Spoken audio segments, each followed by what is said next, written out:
que é a nossa estrutura de dados de retorno do método listar contatos, né?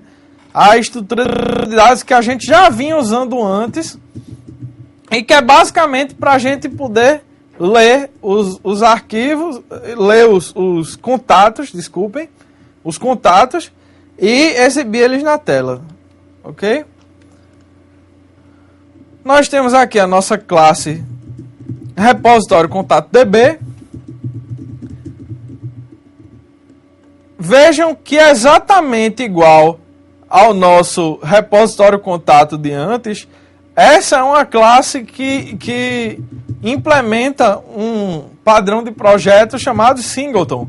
Ou seja, ela já tem nela essa técnica aqui, onde o construtor dela é um método privado e o método público dela verifica um atributo estático de instância para saber se já existe uma instância daquela classe no sistema. Se já existir, ele retorna a instância que já existe. Se não, ele cria uma nova. Isso serve para garantir, como eu já expliquei para vocês, que sempre haja uma, somente uma, não mais que uma, para sempre uma instância dessa classe no sistema. Ok? Se tiver duas instâncias dessa classe rodando no seu sistema, é porque o singleton está errado. Porque o singleton ele tem que ser... Até o nome da palavra deriva de single, que quer dizer sozinho, quer dizer um. Ok? Voltando aqui ao nosso código, nós temos um string, que é o nome do nosso driver, com .mysql.jdbc.driver, que é o que nós vamos usar no nosso método de conexão aqui, para instanciar a classe do nosso driver. Se vocês prestarem atenção aqui, essa parte comentada não é importante. O importante é esse código aqui. Class for name driver. Driver é o que? É essa string onde nós colocamos o nome do nosso driver, né? E a gente fornece ela como um parâmetro para esse método class for name, que vai instanciar dinamicamente, importar dinamicamente essa nossa conexão. Aqui nós criamos uma conexão com o nosso driver manager.getConnector, e aí passamos aqui o endereço juntamente com o tipo de conexão, o tipo do banco, e aí o endereço e o usuário e senha do banco. Normalmente você vai passar um usuário e senha de desenvolvedor e não de administrador. Mas como esse banco eu instalei unicamente aqui para usar com um experimento para vocês, eu passei aqui o usuário e a senha de administrador mesmo que eu instalei no banco, ou seja, root e admin. Root é o usuário padrão, é o usuário raiz, que o MySQL sempre coloca ele como primeiro usuário. Ele é o administrador master do banco, ele pode inclusive dar e tirar privilégio de outros usuários, mas isso já é um pouco fora do nosso escopo, é a parte de infraestrutura. Você só precisa saber que quando você for acessar o banco, você vai ter que informar o nome do banco. Esse endereço aqui, localhost 3306, esse endereço, localhost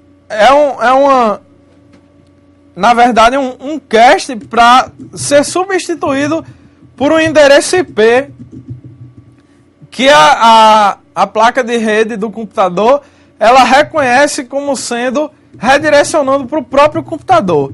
Ou seja, localhost quer dizer que o meu banco de dados está nessa máquina mesmo, não está em outra máquina. Eu posso substituir esse localhost por um outro IP? Posso.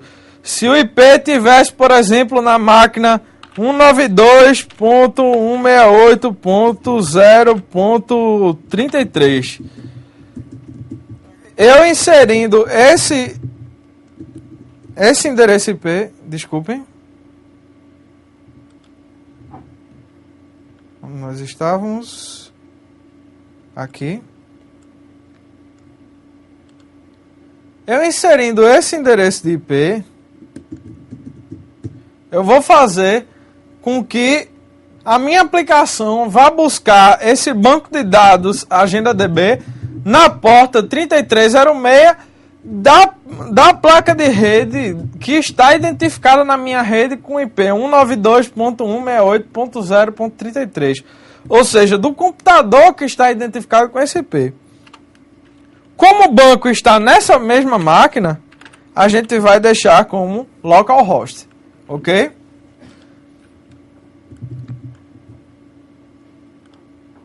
Quando eu executar esse get connection, automaticamente o banco vai me retornar uma conexão. E aí está o motivo pelo qual eu ensinei vocês a usar a técnica do singleton.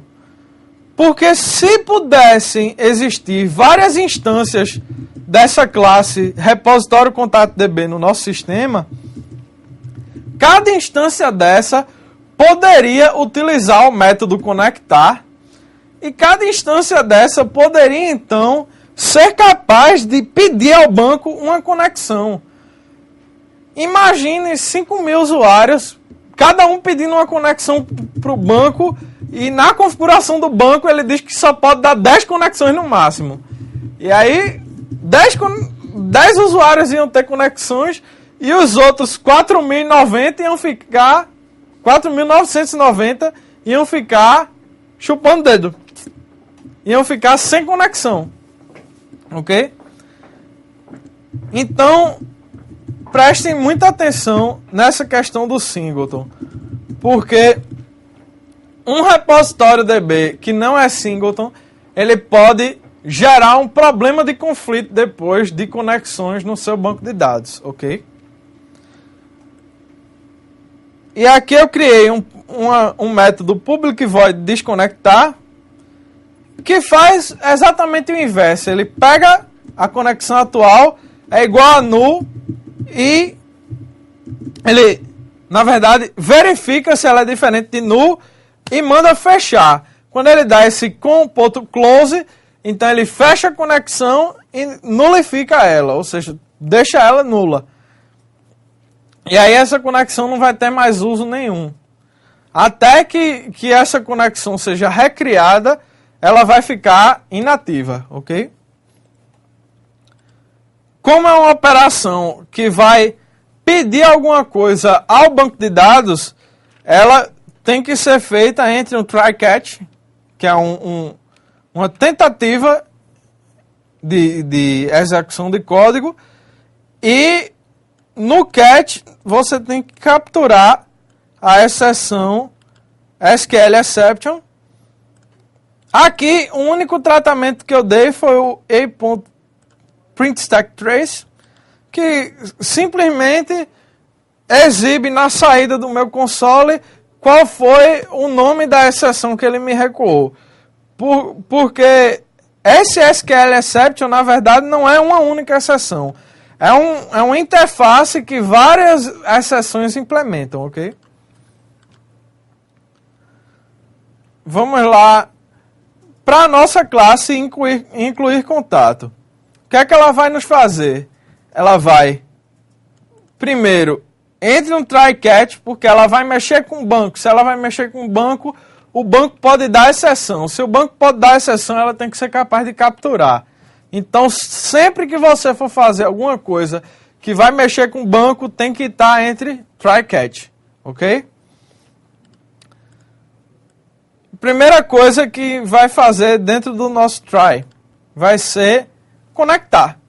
Ele vai dizer, olha, conecta com o banco que eu preciso incluir um usuário. O banco vai retornar a conexão e aí eu criei uma variável string aqui que vai armazenar o meu código SQL. E aí nós temos o código SQL que vocês já estudaram, que é insert into contatos, ou seja, insira na tabela contatos os campos nome, endereço, telefone 1 e telefone 2 e os valores. E aí percebam